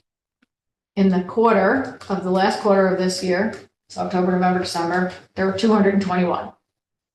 I don't have the rest in front of me, but if there's 221 per quarter, I would guess that there would probably be, well, if there's 103 per month and 221 per quarter. How many did you say, how many sessions were there? 5,000? 5,928 total. Yeah, so in the last quarter, there were 1,561. Yeah, so if you track that, it just gives you an About idea 5. how many more people Yeah. are taking on electric cars. Maybe about 5 users per, or 5 sessions per user per month.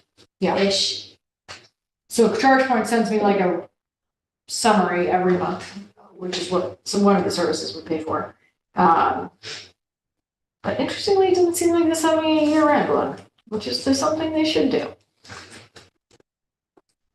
But that's what we got for the quarter at least. All right, thanks, Ellie. Do you feel like there's a need to present that in its entirety more formally to this group, or do you think that that's good? If there's an interest, I'd be happy to do it.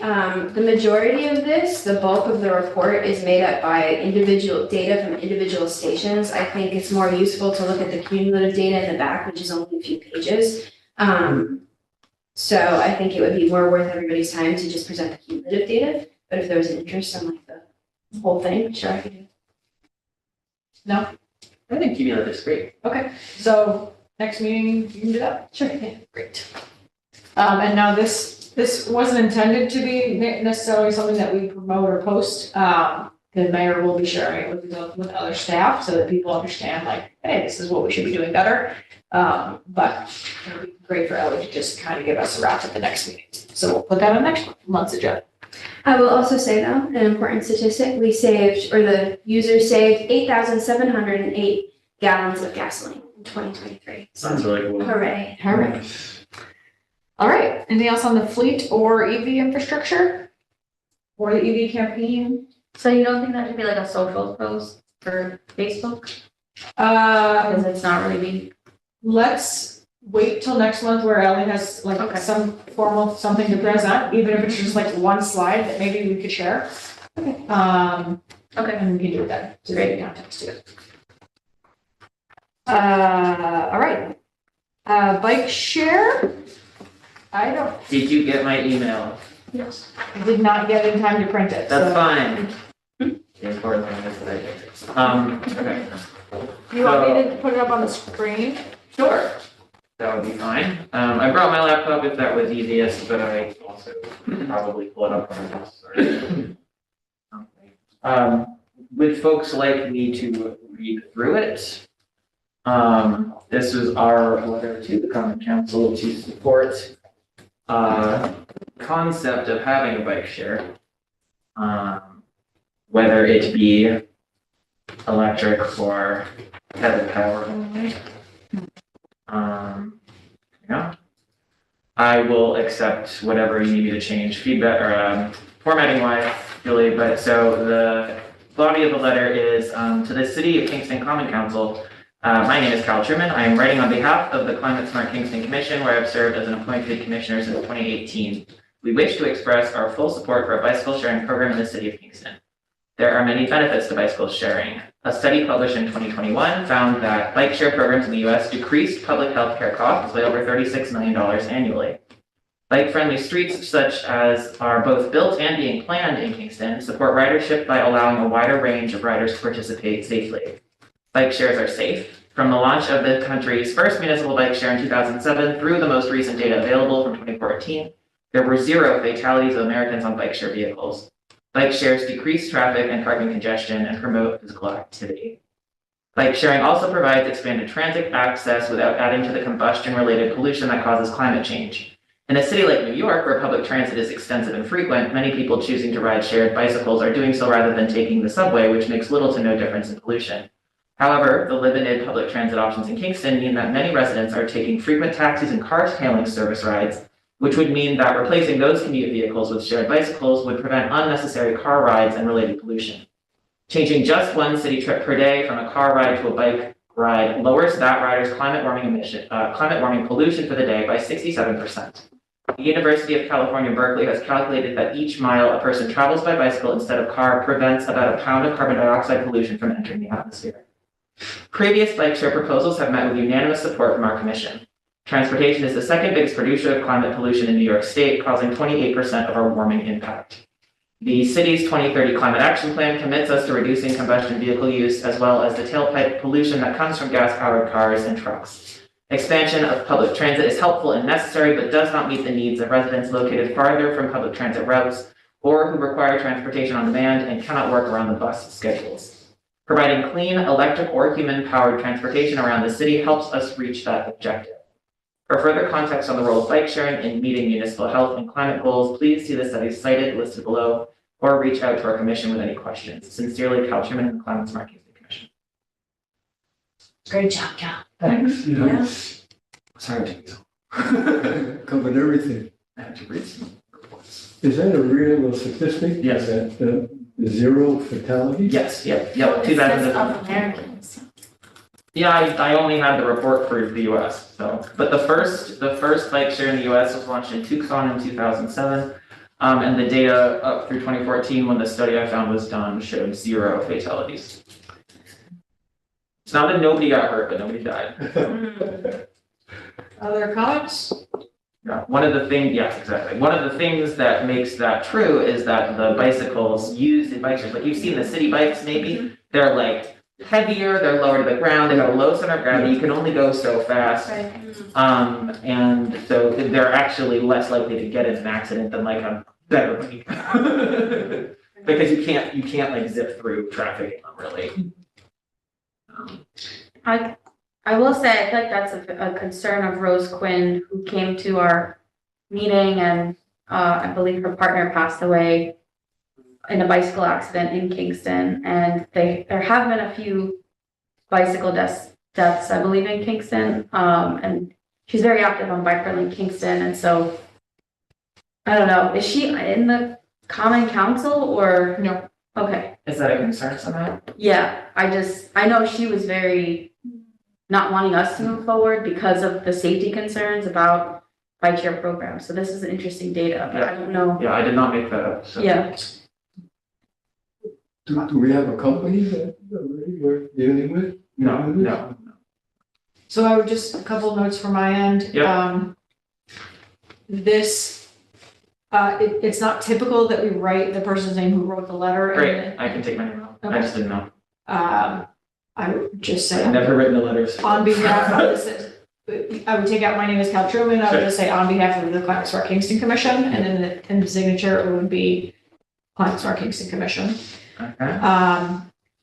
If you're going to have links, it's possible that, it's likely that what will happen, if not certain, is that when this gets submitted as a communication, it often gets printed by the clerk's office and put into their I was thinking box. that. So I you was can going- hyperlink, but you should also citation to the bottom. Yeah, I ran out of time this afternoon to turn it into a proper MLA or whatever citation, but Okay. those 3 links at the bottom there are to be expanded into like author name, title of study, link to study so that it can be looked up. Would they want hard copies of any of these? I don't know if I can. Not the studies. Okay. But if those are the 3 that are hyperlinked above, They just do are. a footnote. They are. So they know which one Okay. is which. Okay, yeah, I can do that. Is this meant to include e-bikes or just? Yeah, this is meant to support electric bicycles and also traditional pedal bikes. So then probably the 2007, 2014, that was pretty. That doesn't have anything to do with e-bikes because they wouldn't have been evaluating them, but I didn't have data on e-bikes. And that is a good distinction. Yeah. Because people could say, how could you say there's 0 fatalities? I linked to They'd be the study. thinking- If they have I'm saying, because in people's mind, they're thinking, there's been fatalities on e-bikes. Have there? Out there. I don't know. Yeah, I don't know either. I don't know either. But what you're stating is not that there have been 0 fatalities on e-bikes. No. You're stating there's been 0 fatalities on bike share vehicles. If you know of any e-bike shares that were around in 2014, then it would have included them, but I don't know that there were any in 2014. There might have been. I can look at it more thoroughly if you want me to like comb it. There have been but- fatalities on electric scooters that I've been hearing about. Where? In the US? Yes, and it's Okay. because, well, the scooters are manufactured with a speed limit. It's very easy to remove whatever part so that So they people can are go making them 40 more miles per dangerous? hour. People are, and children, teenagers. So any other comments on the letter? Right now, I just have remove my name, make the citations proper, and then make them into footnotes. Does anyone have other concerns or edit? You might want to change the date to the current date. Yeah, as you can see, you asked me to do this many months. And everyone already voted on this, yes? But just be careful about using like the older fatality. It's a little.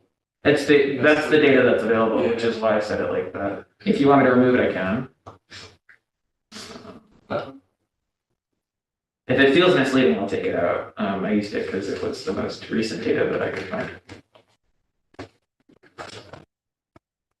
Well, she'll just specify, well, I don't know if we want to draw attention to like, this does not include, e-bikes.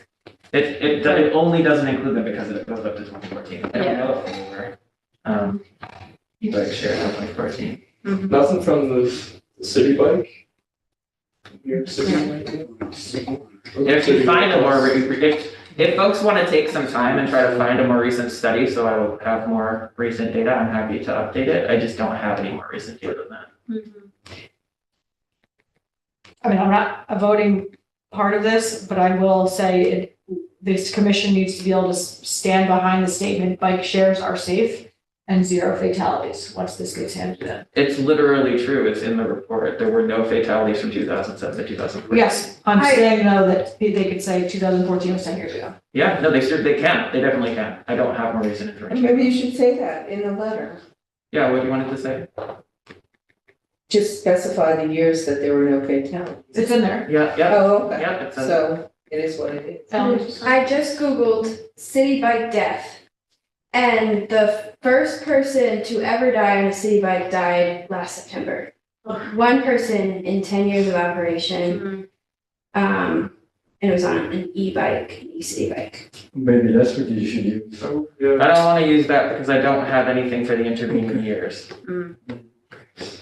Also, this is just on some random law, firm website. I mean, I'm sure it's, But If- I'm if- just suggesting it's, that 2014 is not the most recent data available. If someone can find me a study, I will use a study. I don't want to use like a news article that doesn't have a study. Your observation that the reason there are fewer fatalities on bike share bikes is that because they're heavier, is that your observation or something you saw? It was something I saw while I was researching. So maybe that's what we can Is that a more? focus on, that the Okay. reason bike shares are safer than just bikes is because of the bike itself. You know, the bike, the equipment of a bike share makes it safer. Yeah, but the city could pass a bike share that is manual bikes. Yeah, but that's fine, That's what I'm talking about. yeah, like the manual Oh. city bikes, they're clunkers, right? They're Oh, not oh, something, someone who wants to bike necessarily for exercise or I for get it. use. They're not road bikes. They're not road bikes. Gotcha. You know, you're not gonna be zipping around traffic in your city bike, because of what it is. Right, it's designed for safety Designed for more safety. than, So and, maybe and for inexperienced cyclists. Exactly, so maybe that's what we focus on rather Sorry, than. I can change it. I do know somebody that had a broken collarbone, and got hit by a city bike. So it was in her hand, it was on the Yeah. Hudson River Park, somebody stopped short in front of him, and the city bike, being a clunker, crashed into him and he went like airborne. Oh my goodness. Wait, Wait, the pedestrian or? Seen a few in I know, he was a cyclist, he stopped short for somebody doing something weird, and city bike hit him. Well, I don't I- think Kingston is not New York City, and so it's very different. However, the bike lane on Kingston that's right between parked cars and a sidewalk Yes, is a perfect scenario.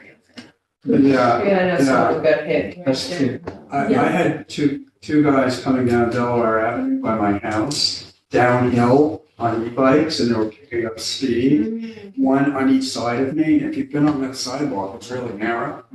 So I had to go Wow. like this with one guy. So I went- On the sidewalk? Yeah, on the sidewalk. Well, you don't want to go on Delaware Avenue. My God, you get hit by a Costco, one of the Heritage oil truck or something. Costco, it's old school, but there's still a lot of oil trucks there. Yeah, if folks have questions about other health impacts, that Yeah. study, the first of the 3 studies has a lot of information about that. It sounds like folks would be more comfortable if I removed the fatalities information because it's not recent enough. And maybe add some information about the style of bike share bikes Yeah. being safer. Would that work? Yes. Okay, Thanks, Cal. sure. The other issue, e-bikes, to none of it had to address it, but it's, the batteries tend to, there's a lot of bootleg batteries kicking around, and they tend to explode and go on fire. Oh, lovely. There've been a lot of fires in New York City. Are those from bike share bikes or are those from? No, they're like E-bikes. delivery guys that bring their bike home and they charge it with a cheap Yeah. Cheap charger. charge, yeah. Everybody forgive me, I have to run. Yeah, no problem. Thank you. I'm gonna have to go in a moment also. Yeah, how far are we from quorum? If 2 people leave, Yeah. Will we lose quorum? 1, 2, 3, 4, 5, 6. No, still good. Okay. All right, any other comments on the letter? And we already did a resolution on this a while back, so we don't have to. Yeah, I think we agreed we wanted one. I will try and make those edits. And then follow up. Would it be fine to just send those edits by email or would folks rather wait till the next meeting? Was there a date we wanted to submit it by? Yeah, December. Oh. Oh, yeah, you want to get ahead of one on the score. Email is fine. Yeah. Okay. Okay. My attempts have been slow. I did some research. All right, anything else on that? Okay, managing resources sustainably, Kingston Organics.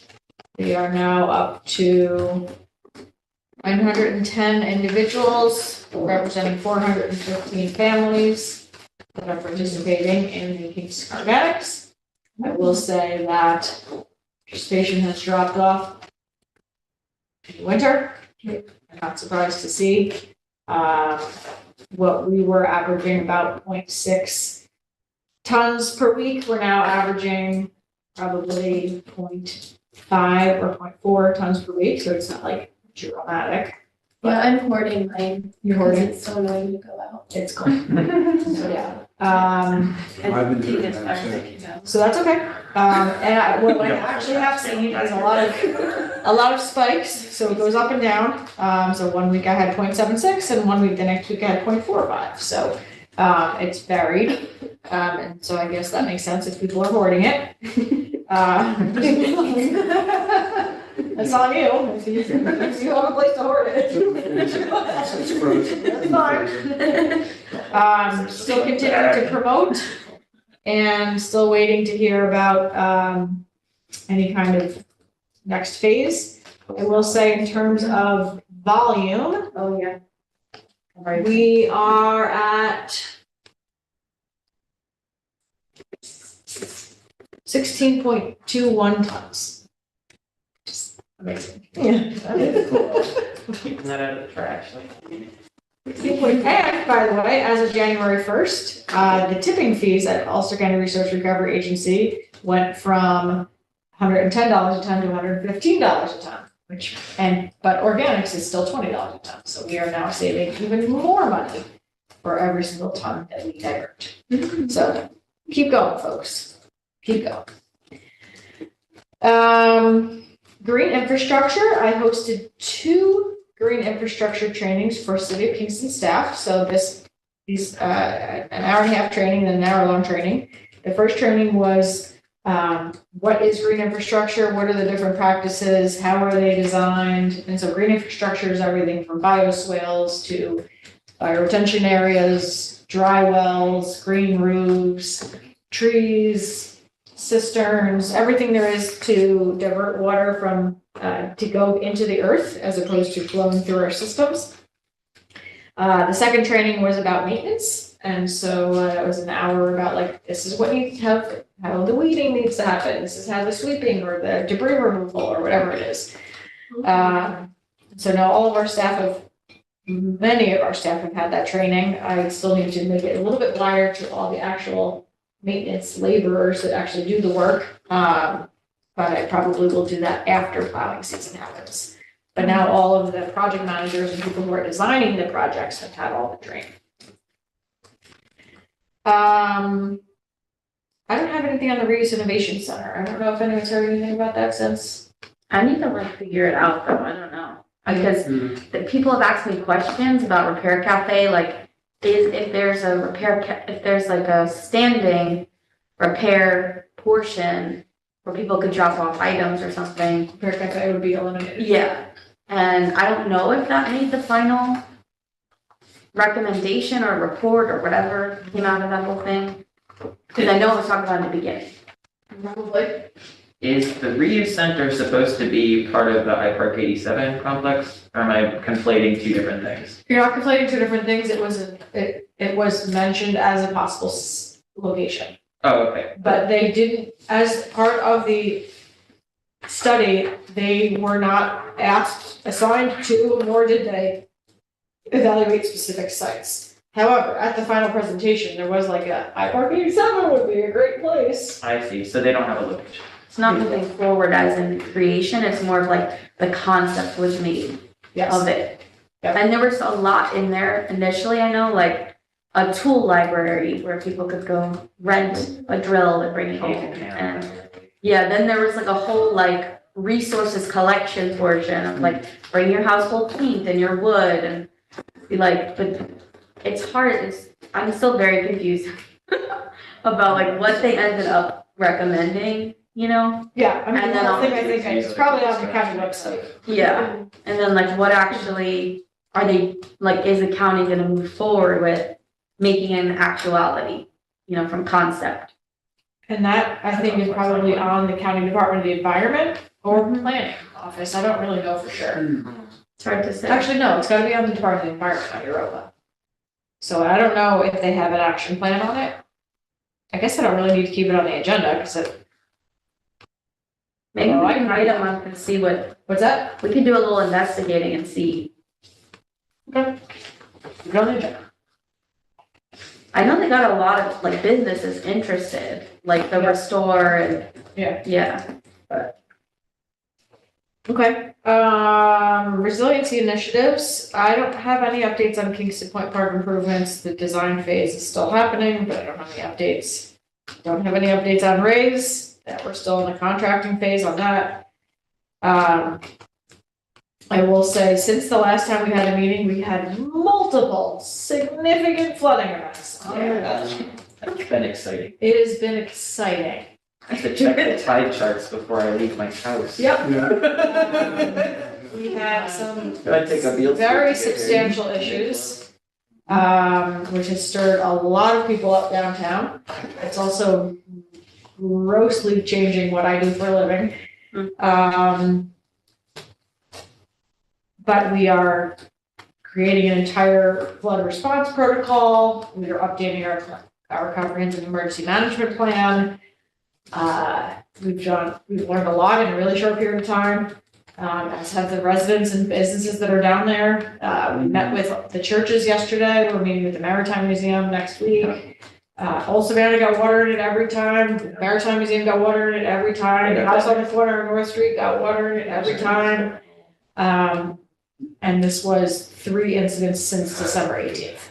And it's it's January 24th. So, this has become very high on our priorities now for both my department and the fire department. And so we're working on things. Great. So I'll keep you all posted, but if you live downtown, let me know. I will add you to the list of people I tell about when we know we're going to have flooding. It's definitely an issue, not just in Kingston, it's valley-wide. So we actually have meetings set up with the Weather Service and the Stevens Institute people because their data is not sufficient, in our opinion, for what we're seeing. So, and I'm also speaking with BARD to reinstall the roundout flood gauge, the USGS flood gauge. So, that's going to be more of a conversation on the CAC end, but I just wanted to put it out there that it's possible that folks at BARD may actually be helping us to fund that. Awesome. Yeah, so we're doing what we can, but it's happening certainly more rapidly and frequently than we are excited about having. Oh, and if you listen to Radio Kingston, you will hear me doing a PSA for a minute that says, "Hi, I'm Julie Noble, Sustainability Coordinator for the City of Kingston. The City of Kingston experiences frequent tidal flooding. That means waters that come into our neighborhoods and streets at high tide." And it goes on about like, make a plan, don't go through the water, don't be a fool. It really doesn't take much now. So, I gotta get home tonight, sorry. all right, see ya. And the North Street demolitions, I'm not in contract on that yet. I'm waiting for the state on that to take down, even get into contract about those, the demolitions for the North Street buildings. All right, new business, Department of State Sustainable Cities. I have a small amount of information on this, but I will say that, city was approached by the United States Department of State to host 24 people from around the world to showcase the sustainability work that we are doing. Cool. And for 4 days in June, we are going to be doing that. Cool. And there are people from and they are mayors and heads of state and decision makers from all around the world. Well, And they are staying here. They're going to 3 sites in the US.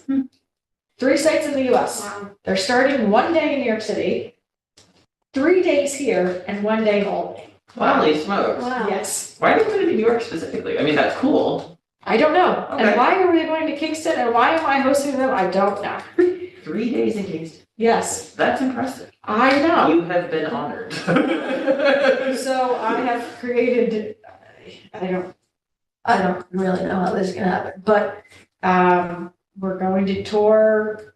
I think we're gonna do basically like tours and workshops at half of each day. So one's gonna be focused on like solid waste management and organic stuff. One's gonna be worked on resiliency and our waterfront stuff. I think land use planning, they're going to be basically looking at a large city, a medium city, and a small city. And we are the small city, but they're focusing on us here. That's cool. Yes, so Taking a point of praise. honored that they're doing it. If there's gonna be any role for Climate Smart, I will bring you all into it for sure. But I just want to give you a heads up that it's happening. Can we be invited? Yeah, I don't know what like invited will be. I don't know if there's gonna be like a thing. I don't know yet. We're like super early. I've had one conversation with a woman who's organizing, whose name is Dina Suggs, who lives in this town and is the friendliest person on the planet. And she works for the feds. She lives in our town and she's like, I want to showcase our town. You guys are doing awesome stuff. Wow. So you said this is US Department of State? So, yes. Wow. Maybe if you're planning tours of facilities, we could like tag along for some of them. Sure. That would be cool. Yes. This is in Because I've This is in June. It could be your plants. I It'd be your plants and give think it's like gonna be the second week in June. Yeah, exactly. So, I heard the city was awesome. Julie, after, are they compiling a report or like a webinar? Like, what are they doing with I this? don't, that's a good question. So this is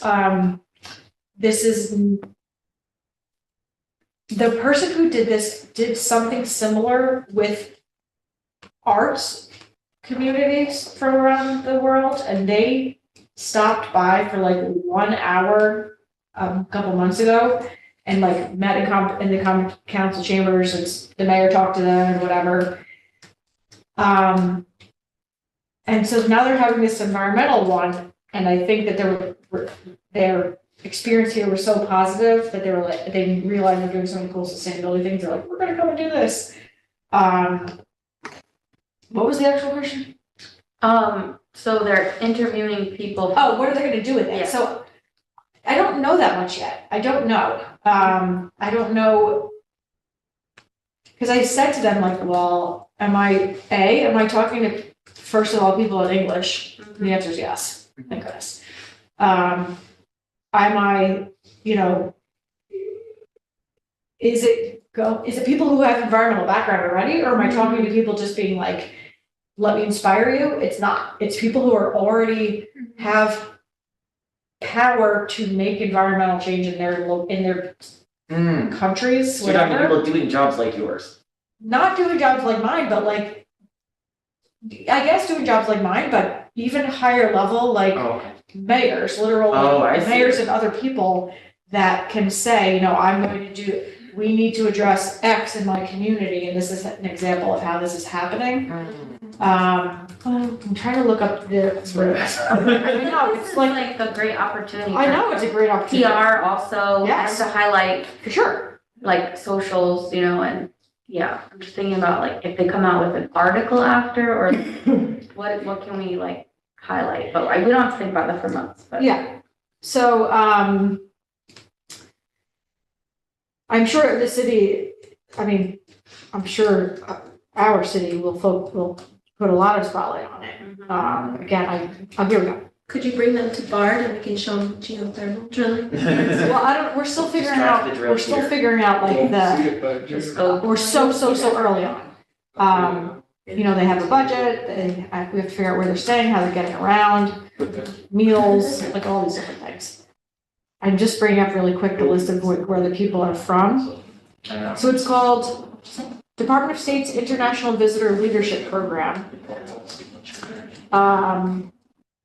So just to give you an idea, there's someone from Angola, Australia, Bolivia, Brazil, Croatia, Georgia, Hungary, Israel, Italy, Jamaica, Lebanon, Malawi, Mexico, Nepal, Norway, Pakistan, Peru, Poland, Republic of Turkey, Yeah, right? they changed that stuff. Senegal, Spain, Sri Lanka, Tunisia, Ukraine, and Venezuela. Good heavens. Nah. That's so cool. I gotta look at a map to find out where most of these places are. So, What's the name of the program? International Visitor Leadership Program from the U.S. Department of State. Well, my job is to work with people from around the world, and I arrange conferences and bring people from all over, not just to BARD, but I've done it in Hungary, and now I'm doing it in Berlin. So I could help you with an international audience. Awesome. I will take you up on that. Yes. Look at this bar, folks. All right, so just want to give you all a heads up on that. The objectives are explore basic best practices in environmentally sound creative urban planning and the design and maintenance of infrastructure systems in urban areas, examine the effect of natural and human-made disasters on cities, and consider methods of collaboration among national and international specialists as a means of furthering the resilience of cities. You know, probably shouldn't put this on the record, but I'm surprised Albany is one of the cities they're visiting. I don't feel like they've done that much sustainability wise. Still all in the works. They could Yeah. get Yeah. mixed. I would reconsider all that. Well, I'm sure There are that lots of cool mid-level cities in cities. Kingston that are. Maybe logistically, just, you know. I know, it's right there. Albany, I get, but Yes. I would not say their work is impressive. Yeah, so like the people, their titles are like senior associate, The whole counselor, capital still. heads of city development department, deputy head for international projects, senior expert, Good. director of planning, mayor, deputy mayor, climate change project manager, director of the Mexico Program Institute for Transportation Development, environmental inspector, chief advisor. Like, That's wild. it's wild. It is weird that this is getting 3 days, it would seem. Yeah. Sort of New York in- City is in- hard. A hospital that They'll go for a little walk on the High Line and get a uses pull out. solar Yeah, to do it's what, Valley and June. what he had in his car, the electrolysis to make hydrogen that fuels their ambulances Oh, and cool. the oxygen they use in the hospital for their patients. So this person, they told me where they're actually from Zaragoza, Spain. I don't know where that is. And a big Spain. Northeast of Madrid Zaragoza is? and west of Barcelona. Probably. When you say 4 days in June, do you have any idea if it's early or late? We have tentatively set it for the second week of June. Oh. So I will keep you all posted. That is, came out of the blue to me. It is an honor for me, even us to be considered. Yeah. I can't tell if it's gonna be a ton of work for me or not, but probably. I'll help you. Great. All right, so that's new business. Any announcements, communications, events, or updates? Is there anything from Ulster County Climate Smart Committee? Left, so. Okay. She was not. Not that, but I had just a quick thing that's happening tomorrow, an event, expo and info session. It's basically the Clean Power Guide launch event from Sustainable Hudson Valley. Yeah. But it's gonna be at the Fuller Building, from 5:30 to 7:30. And it says, join us for a chronogram conversation in partnership with Sustainable Hudson Valley, featuring local energy coaches and specialists in home energy improvement. There's gonna be some networking, free refreshments, and then New York District Clean Power's clean energy coaches, Tom Conrad and Steve Werr. And then there's like 2 other panelists to answer questions about energy efficiency and electrifying your life. So if you want to check it on out, check it on out. Perfect. Any other announcements or events?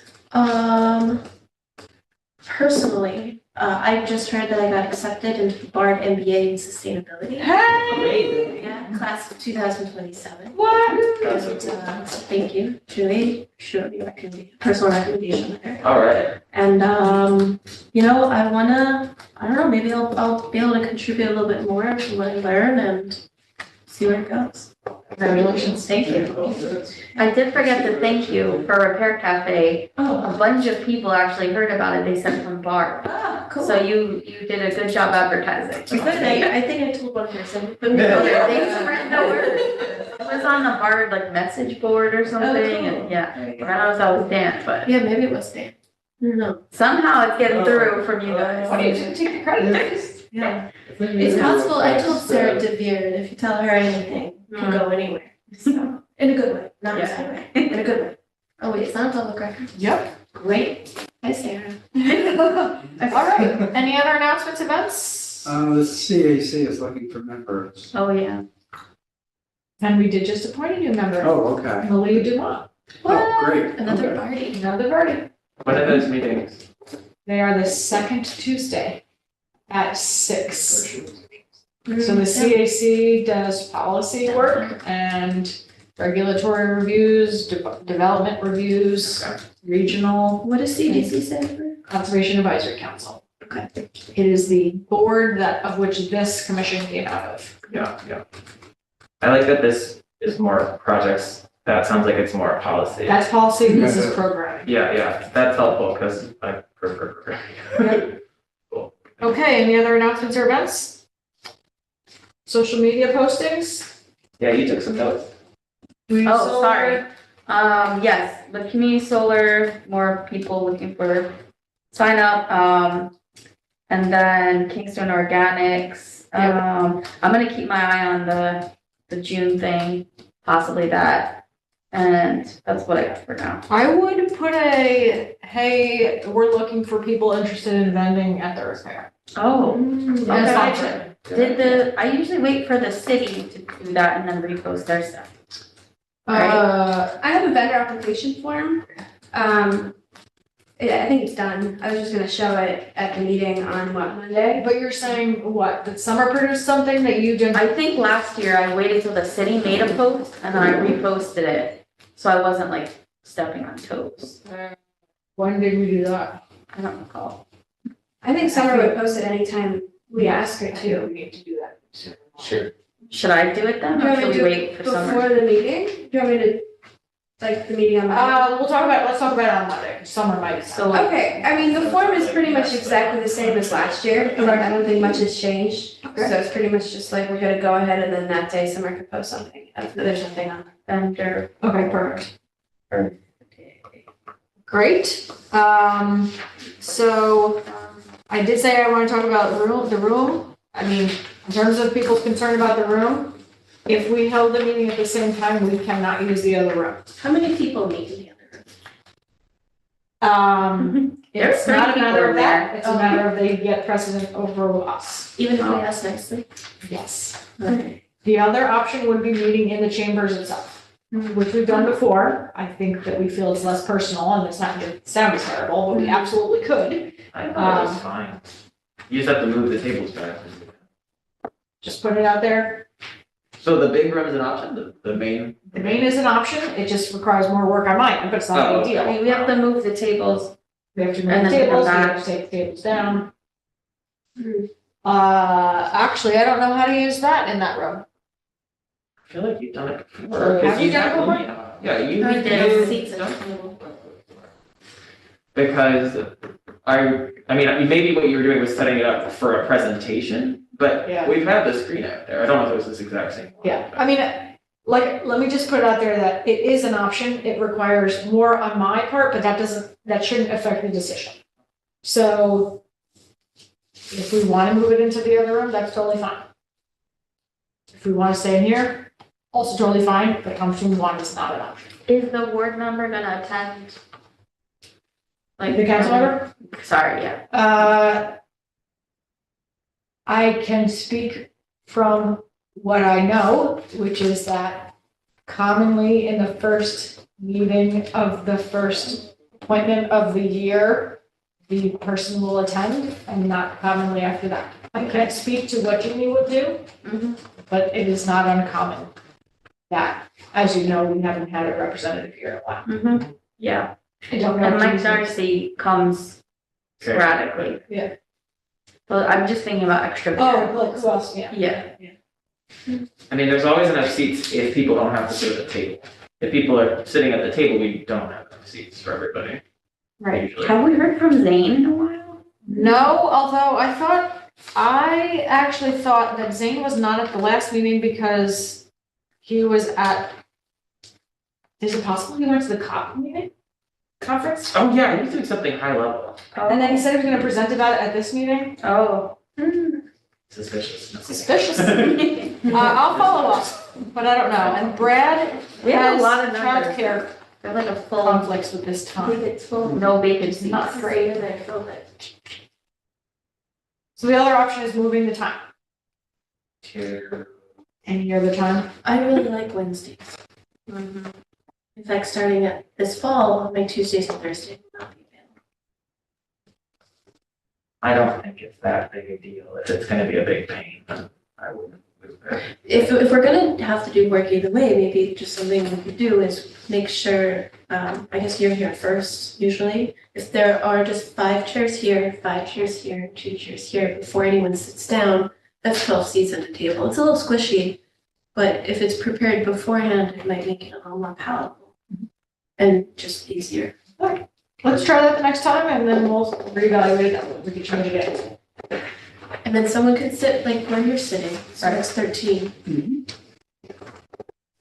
So speaking of next time, just to ensure that we have quorum, our next meeting is February 28th at 5:15. Is there anyone that knows they cannot make it?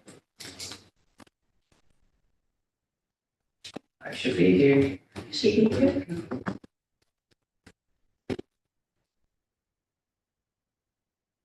Good? I'm just looking at my multiple calendars. Yeah. I see. All right, if we're good, I need a motion to adjourn. Motion. I'll second it. All in favor? All right, 7:19. Thank you, everyone. Thank you. Happy Valentine's Day. Get you. You celebrate? Celebrate every holiday. Did I give them to you? Oh, no. For all the holidays I'm not aware of in the. Oh, yeah. Yeah. I did, didn't I?